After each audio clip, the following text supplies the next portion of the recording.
Good morning, everyone. Welcome to another episode of Vietnam Innovators. I'm your host, Hao. Today, we've got a guest from Singapore. His name's Ferish Patel. He's a partner at Cooley. Cooley is a global law firm operating all around the world, including here in Vietnam. And Ferish is on one of his many visits to Vietnam. He just told me offline that he comes here a lot more than I thought. So welcome back to Ho Chi Minh City, Ferish. It's great to have you in the studio. Yeah, thank you for having me here. Thank you to the Century Vietnam for accompanying Vietnam Innovators. The Century is Vietnam's leading social real estate developer and community curator. With a focus on innovation and creativity, the Century are pioneers in Vietnam's co-working and flexible office sector. From grade A co-working spaces that ignite creativity, curated lifestyle events driving community to co-living developments that foster connections, the Century is redefining the real estate landscape ecosystem.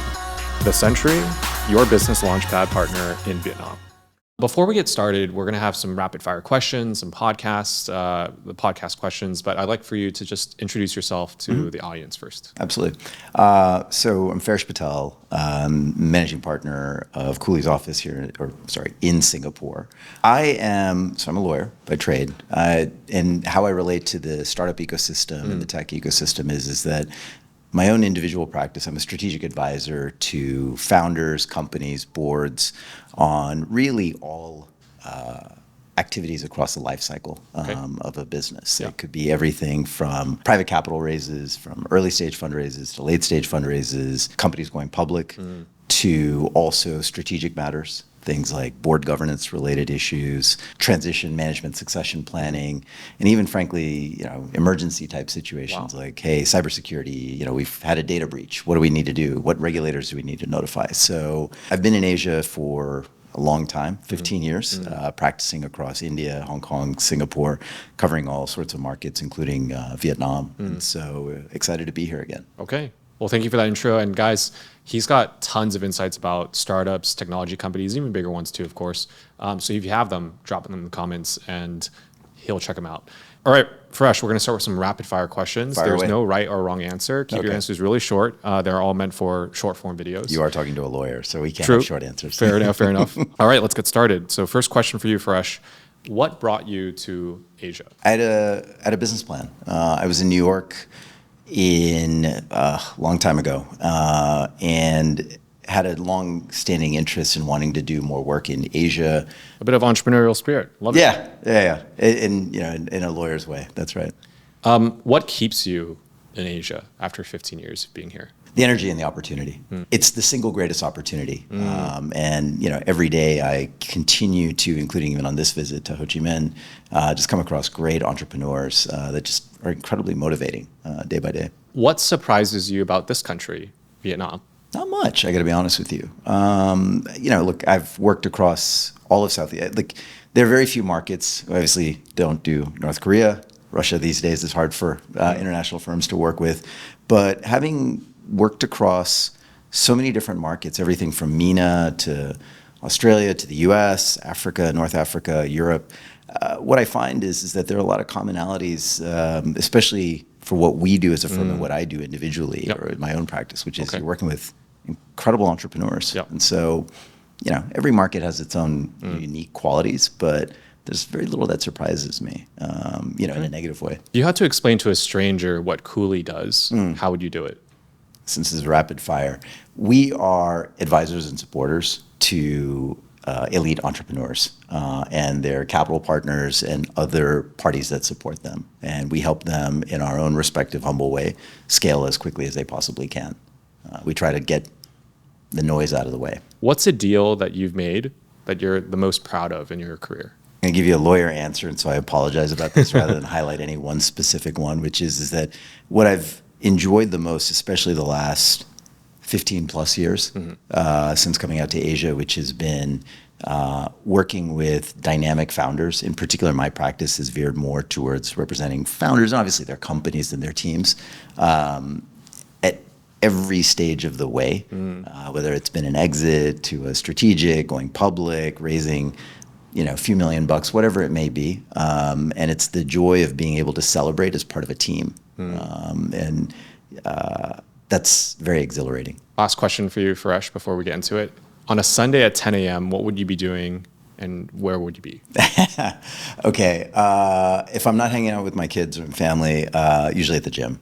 It doesn't show, but I do try to try to maintain some kind of a routine. Exercise is some form of meditation for me. Very good, very good. Great tips, I think, for entrepreneurs. It's not just about the legal stuff. It's about tips like that, keeping fit and healthy.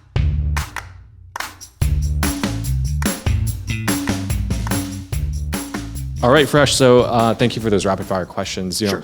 I've brought you onto the show today because when you were speaking at our Vietnam Innovators Summit back in November of last year, you were interviewing two folks. One was the chief operating officer of Bamboo Airways, and the other was the CEO of a digital bank. Mm-hmm. And a lot of our attendees after said they loved your voice. So today is a radio show, so having you back on here, sharing your voice to our audience, hopefully that sparks a little bit of inspiration for them to reach out to Cooley. So I had not heard that before. All right. Yeah, believe it or not, new career for you. Ferish, just offline, we're talking about how often you come here, and in a very surprising way for me, at least, you're coming here pretty often, every month almost, it sounds like.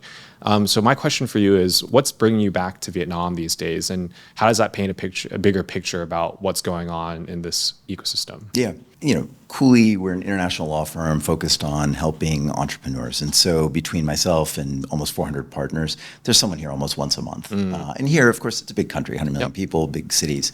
And I think to hit it on the head, which is that Vietnam has been and continues to be a core market for us globally as a firm, and most certainly from Singapore, which, where I operate and which office I lead.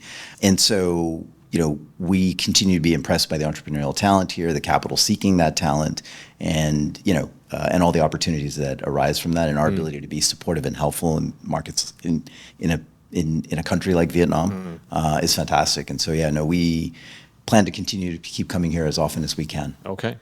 You're coming here once a month, and that's just you. You have the other partners compared to... In a mix. But I'm here almost once every probably like 6-8 weeks. Okay, got it. That means you're around Southeast Asia quite a bit as the managing partner for the office and region.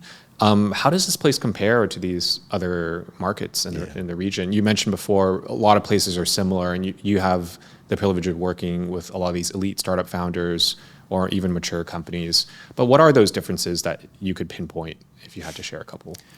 So, it's interesting because every market is unique. I work with a lot of founders, for example, who've scaled into the U.S. And so if you even look at markets like Silicon Valley and New York, even within the same country, they have, different phenotypes to them and different vectors in terms of their trajectory. And so it's hard to draw a broad brush, but what I would say is that one of the things that I find very impressive about Vietnam, which is true of any place where you have, elite, world-class entrepreneurs and capital seeking to support them, is that entrepreneurial talent here is world-class. Given the fact that, no two markets are the same, everyone has, each market has its own individual unique characteristics.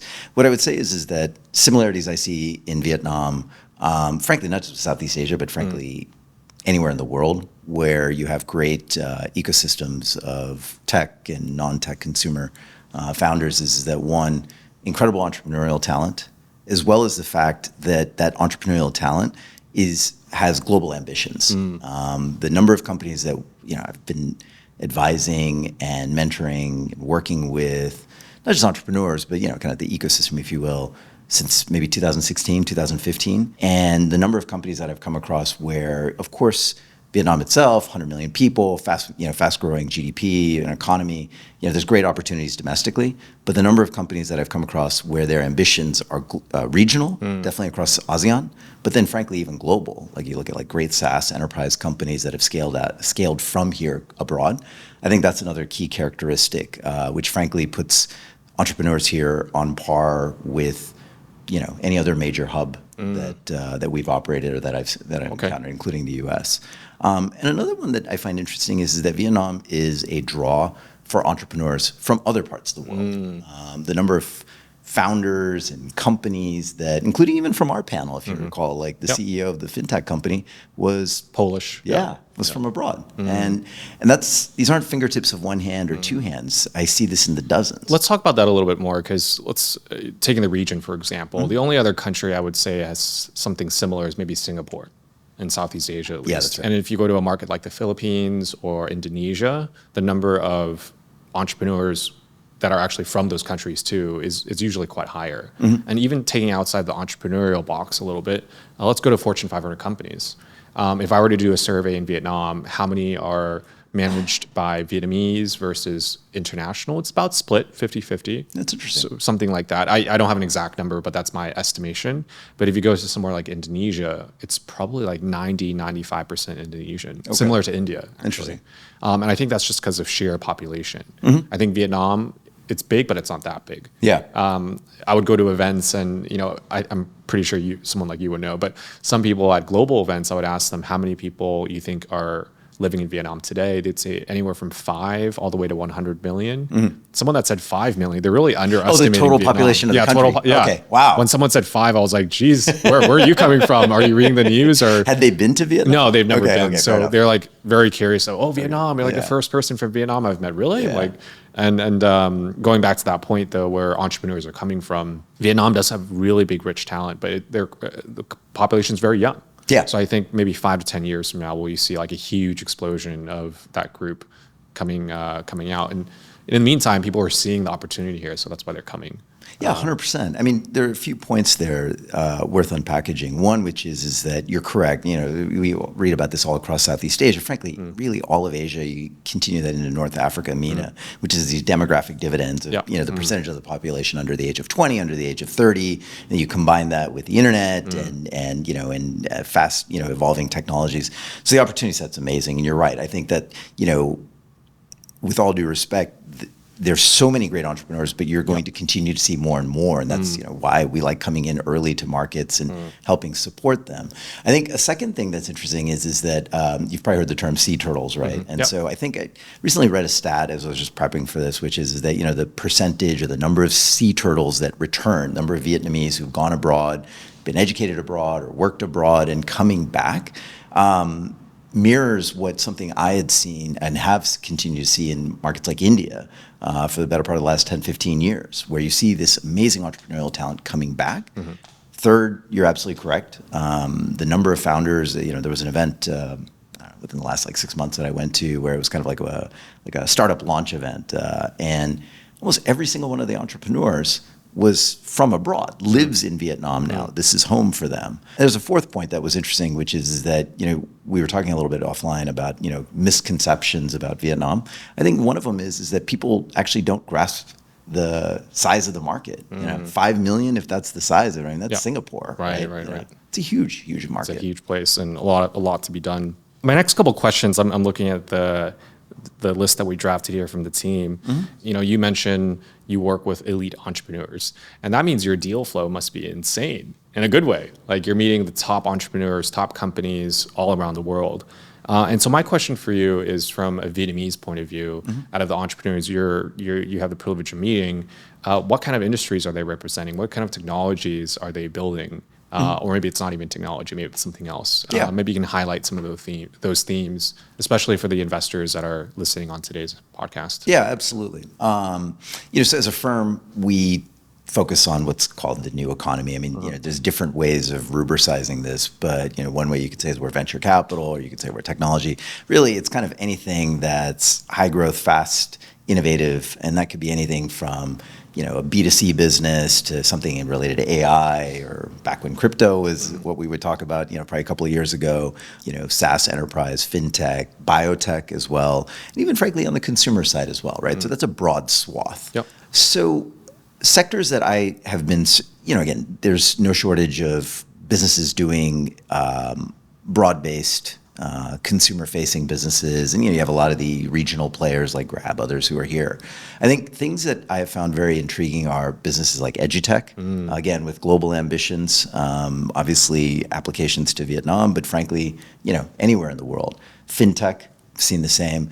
And a big one has been SaaS enterprise businesses. Again, if you go back to what we were talking about just a few minutes ago, why are we spending so much time in Vietnam? Why are we continuing to come here? It's an amazing place. The entrepreneurial talent here doesn't view the opportunity set as only, hey, I'm only going to, focus on the 100 million people here in Vietnam or just ASEAN. There are global applications to these businesses. We've seen quite a number of them scale, across the globe that way. Let's talk about key challenges. You mentioned a lot of Vietnamese companies are thinking global, they're going abroad. From my view, some have stumbled along the way. They kind of paved the way for their successors to then succeed. What are those challenges, would you say, and how are they navigating them? So a few thoughts. One, there's all the table stakes related stuff that any entrepreneur has to go through, right? And if it's most of the audience is entrepreneurs, they understand what the crazy associated with that, which is high growth, making sure that their business scales, talent acquisition, all of that, right? So you remove that, which is table stakes for any great business and entrepreneur. Then I think one of the challenges, and this is not specific to Vietnam. Yep. I see this in a lot of emerging economies, which is that capital mismatching, right? The challenges that entrepreneurs and their businesses have to go through to be able to find capital is much harder than, say, if you were sitting in Silicon Valley or in somewhere in the Midwest of the United States. Well, let's talk about mismatch, though. So do you mean mismatch in terms of the fund and the investor not understanding the startup and vice versa? Or is it just like a lack of capital? It's kind of a combination, right? There's already an amazing echelon of good early stage funds here, and similar to what we've seen in markets like India, China, Southeast Asia, Singapore, is that over time, right? Like, where do you get that growth stage capital? Where does that late stage capital come in? So there's a little bit of not so much an absence of it, but not enough of a presence of it, right? I mean, think about it this way. Think about all the funds that we've talked about offline, or that we all know about, right? They're covering a market that is Southeast Asia. You strip out even some of the smaller players, that's still 500 to 700 million people, depending on how you size the market. That's massive, right? And so for any one given fund or a set of funds to be focusing on such a large market, the US is 350 million people, right? And usually most funds are focused on West Coast or New York. So it's where the capital mismatch occurs from is that it's hard for, this is just life, it's hard for bandwidth and focus to be centered on any one particular market. And I think it's, and then to your other point about, our companies, our investors getting it, actually I think that and you see this in the early stage and growth stage deals that occur here, there is that match occurring. It's just, there's bandwidth diversion because there's so many opportunities across Southeast Asia, and a lot of LPs, international investors, kind of treat Southeast Asia as a basket, Is that a problem, you think? It's a challenge. Okay. But if you look at, again, other markets across Asia, look, capital, it's this, this has been observed for centuries, which is capital will find opportunity. Sometimes it has to overcome higher hurdles. And we've seen this China. Funny to say that now, but if you talk to my colleagues who were doing this decades ago, India, which we've seen, over the course of my career, other markets in Southeast Asia, it overcomes that. It's just time. So I have a follow-up question there. And the bigger markets like China, India, and to some extent Indonesia now, who's filling those growth stage funds? Is it family offices? Is it those big domestic companies? Is it the international LPs like the Sequoias of the world who come over and set up Sequoia India, et cetera? What is happening in those markets, and what do you believe could happen in Vietnam? Could is a key word. No, look, right, the story is yet to be rewritten, is yet to be written. I think it's a combination of, but even within the investment community, you see their own entrepreneurial journeys, right? So yes, family offices, depending on which way you view a funnel of capital, whether top or bottom, there's family offices, and then, kind of endogenous or domestic early stage funds. We've seen that there are quite a number of great early stage focused funds. Then you also have international or regionally based funds that are now setting up offices here. Then you start getting to things like, say, growth stage and later stage capital.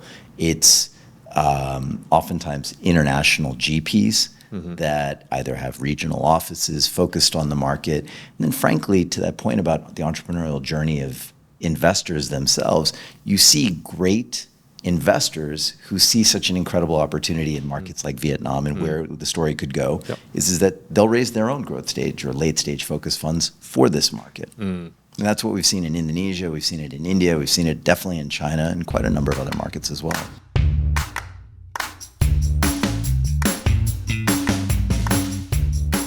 Let's talk about the entrepreneurs that you're working with here. From what I see at least, and most startups are like that globally too, young, dynamic, But especially here, I feel like, and I'm a victim of that, a suspect of that actually, because we're not seeing it from as big of a global perspective, how we do business, even corporate governance and things like this. Like we only recently really beefed up our corporate governance in the last 12 months. We have a professional CFO. We take legal very, very seriously now. Got it. Yeah, here at Vietcetera, but Vietnam, generally speaking, too. So my question for you is, how does Cooley approach and connect with entrepreneurs in Vietnam, knowing that their corporate governance sophistication is not there yet? I think people are starting to wake up and realize, like, hey, to fundraise with those growth funds, we need to get there. Do you see, is that an obstacle to Cooley, or is there enough entrepreneurs that actually know this, or at least curious enough about it? It's definitely not an obstacle. We view it as, a fact pattern. It's a fancy way of saying a state of affairs that where we, along with many other players, can help navigate and overcome. And truth be told, even a business, even your business, this business, right? If you were to draw up the checklist of, right, like best practices, it's kind of the saying, the road to hell is paved with good intentions. Like there's no shortage of things that you could be doing. And, for early rising, fast growing businesses, how much of your bandwidth can you focus on? Or can you focus it on every best practice? It's hard to do, right? That's the nature of scaling. So when we look at markets like Vietnam or any other emerging market, I think one is, of course, look, there's the day job of what we do, advising companies on fundraising or data privacy related matters, IP, commercial licensing, whatever that may be. But I think, frankly, a lot of what this trip has been for me is that it's sharing IP, and I mean that in a loose way, freely in the market. This is going to sound extremely unexciting, but tomorrow I'm doing a presentation on how to set up a holding company. Actually, that's very exciting. I think for entrepreneurs, they have no idea. You're making me feel good, I made a really big mistake of setting up a holding company in the wrong way here in Vietnam 6 years ago. Okay. Or in Singapore, or the relation between the two countries. Having to kind of unwind that and then reset it in the right way for having the best commercial corporate governance set up, everything. It didn't cost a lot. It was just time. Yeah, it was mostly just time. It was not about the money. And it's not that I regret it, but I do wish I had that best legal counsel from the very beginning. I do believe I worked with the wrong lawyer from the beginning. And hence why I've invested so much more energy since then. So I appreciate you making me feel good about the really, presentation. No, really, I think entrepreneurs listening today, and hopefully the investors investing in them, they need to demand more out of this, even at the earliest levels, because if they really actually plan to invest in a company that scales, which you would hope at the seed level, right? It starts at the very beginning, and the corporate governance and the thinking about this from the beginning is really lacking in Vietnam too. Sorry, this is more my sharing to you, I guess. No, I appreciate hearing that actually. Because like things like the legal system here, it's not as sophisticated as Singapore, which is like almost overly complex in a certain way, right? But that also bleeds into the, I guess, mindset of entrepreneurs here that, hey, how we approach taxes could be a little bit different, or how we approach, just doing co-founders agreements or something like that is something not discussed at scale here in Vietnam. So it's, I was looking at some data, food for thought in terms of where I think that the importance of this, like it's self-serving, of course. Let's just start off with the obvious, which is it's self-serving to say, hey, go out there and get a good legal advisor and other advisors, right?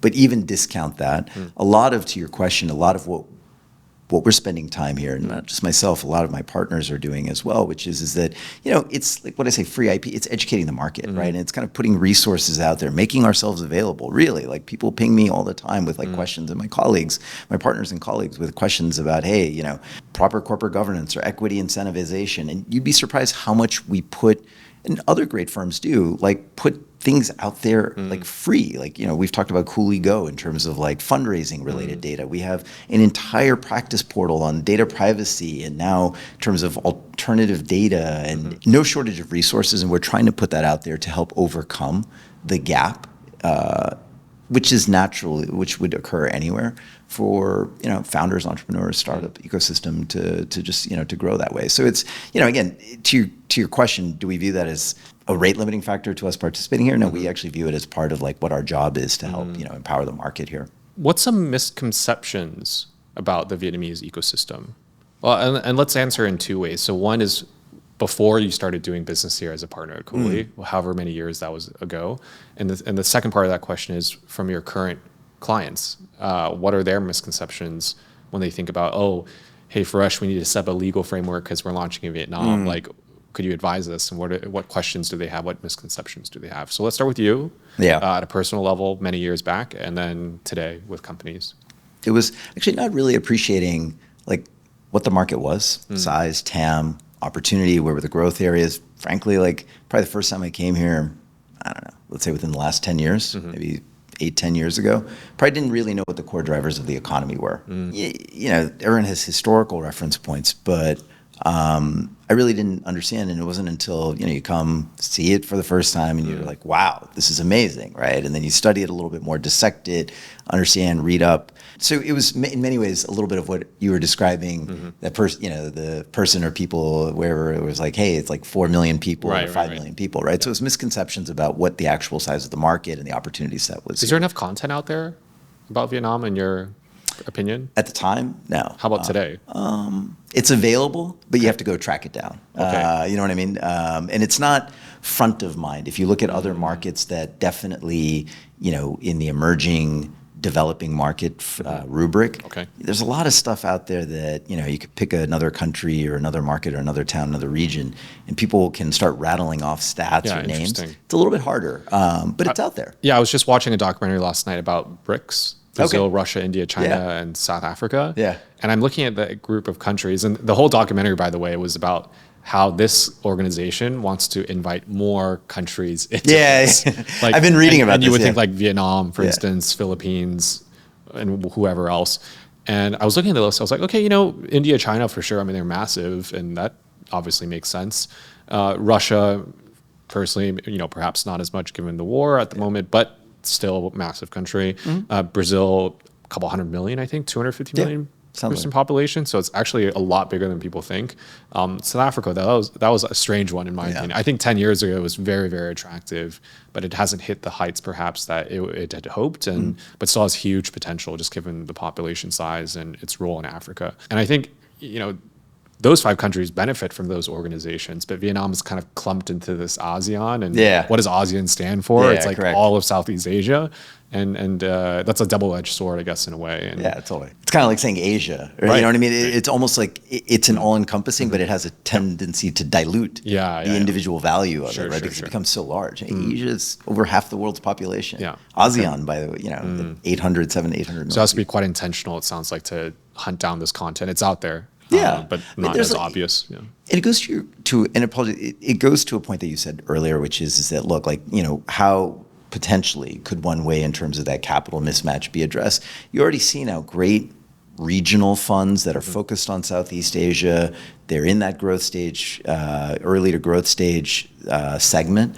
The content that they put out, I mean, we all get it because we're all in the email threads and the newsletters and everything, and we're reading up on it. But there's a lot of info on there. And over time, I think that you will continue to see more focus on that. Obviously, some of the geopolitics that plays into it, I think continues to amplify Vietnam's focus. I would say in the last 2 quarters, the number of articles that I've read, and pick whatever newspaper, talking about Vietnam and the opportunity and supply chains relocating here. That's just part of that natural order to your point.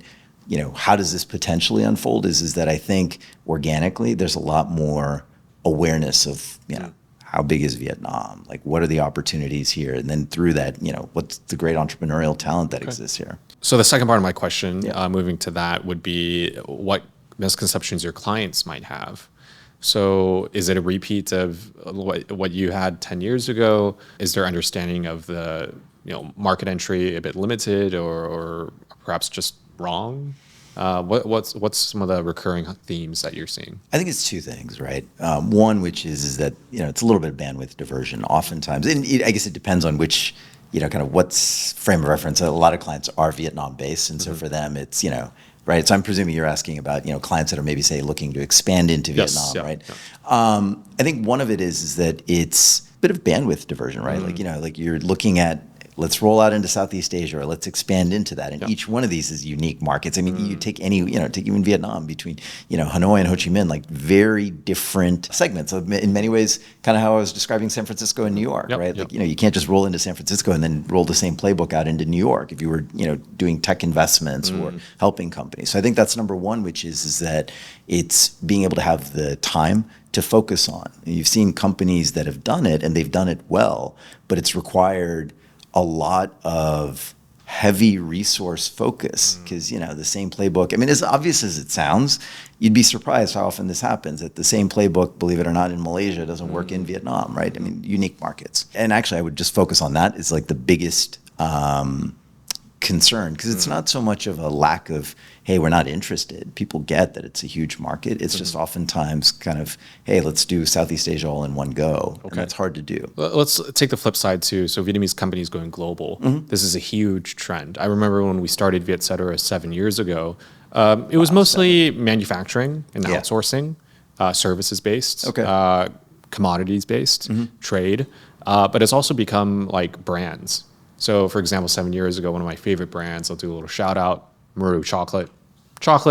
Not technology, but craft and high quality product. So we were talking about consumer earlier, right? Consumer like it doesn't products. have to be like a website. It doesn't have to be Exactly. Yeah, I get it. And they've been fairly successful. And then you have furniture brands, let's say, and it's gone all the way up to cars now. There's electric vehicles being made in Vietnam, being sent and sold in the U.S. Totally. But with that comes a lot of challenges. Comes a lot of hiccups, I'm sure. So from your role as an advisor and as a lawyer as well, what's it take for these Vietnamese companies to make it big on the global stage? What are those misconceptions within or outside of the legal framework as well? Maybe you can drop some comments there. Yeah, I mean, look, because there's no shortage of challenges that I'll restrict my answer to kind of my niche or our niche, which is, I think, and it's no different than companies scaling here, which is that whether it's regulatory or country-specific challenges, if you wanted to scale and start selling, vehicles or products of any sort into the United States, it's understanding, okay, well, what's the regulatory environment there like? Can I just sell stuff? And look, these are sophisticated companies, so they get, hey, look, like we have to study, we have to understand market access.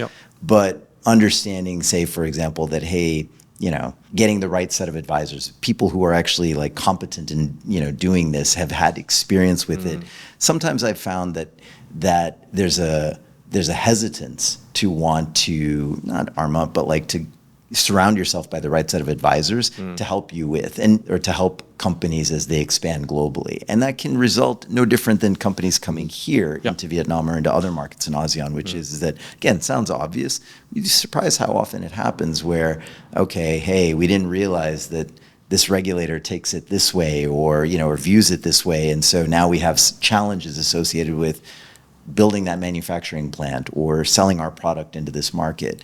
It's that's very high level. I think the key part is that one of the key challenges that companies face, which is that they've got a great service, they've got a great product, they've got a great offering, they've got a great team, but it's making sure that they've surrounded themselves by the right advisors to be able to help with market entry into markets like the US or EU or even other parts of Southeast Asia. Yeah. I was reading on the news lately that the electric vehicle brand VinFast, they're beginning to make pretty good strides in Vietnam, but of course a relatively unknown brand in the US. Yeah. Big challenge, a big opportunity, you can say as well. Totally. And one of the biggest challenges is the EV tax credit. Yeah. So about the federal and state level. And part of the Inflation Act that was passed by Congress was any vehicles that have a certain percentage made in America, like supply chain or whatever, gets a subsidy. That's great. Yeah. I think for consumers, I mean, let's not comment about the debt ceiling, but about consumers adopting a new technology, wonderful. And for the companies, they love it. They're going to invest in America, which is exactly what's happening. VinFast is building a factory there. Yeah. But unfortunately, they, at this very moment, don't qualify for the credit. And they might be very soon, according to reports I've read, which is promising for them. But it's tough. And I think having that set of advisors, either proactively or retroactively, making sure that these new entrants to the global stage are armed with that right information, it's really key. When I read that, I was like, I mean, new laws are passed all the time, right? Yeah. But how do you make sure that you're ahead of the curve and being competitive. It's a perfect example, and not to localize it to VinFast, but take the Inflation Reduction Act, right? I mean, the number of articles that I've read exactly about this that have talked about, hey, companies, and take it a little bit and, dissect that example. It could be any company that is trying to avail of itself of the IRA or the CHIPS Act, for example, right? Like these great opportunities to be able to help scale your business. If you, right, like it sounds high-minded or high level to say, well, you've got to have the right advisors to be able to get into the market. You go to your board, you go to your shareholders. Even worse if it's, say, a public shareholder base, and say, hey, we're going to launch into the United States, and and look at all the great opportunity, look at the TAM, and here's how we plan on doing it. But if you're not properly guided and supported in that process, the potential for letdown, and not just letdown in a generic sense, your shareholder base can become very quickly disappointed if, hey, that big pop in our stock price associated with, launching in the U.S. or launching in, Timbuktu, wherever it may be, that has repercussions on the management teams, expectations from the board who are stakeholders watching and sitting here saying, wait a minute, like you didn't think about this, or how did this issue, and that's why when I say it sounds obvious, but it happens all the time in business. And that goes to your point, and much appreciated you highlighting that, which is that, surrounding yourself by the right set of advisors avoids a mismatch between expectation and output when companies, especially as they try to scale geographically and abroad. Fresh, we need to be a bit cognizant of time. Yeah.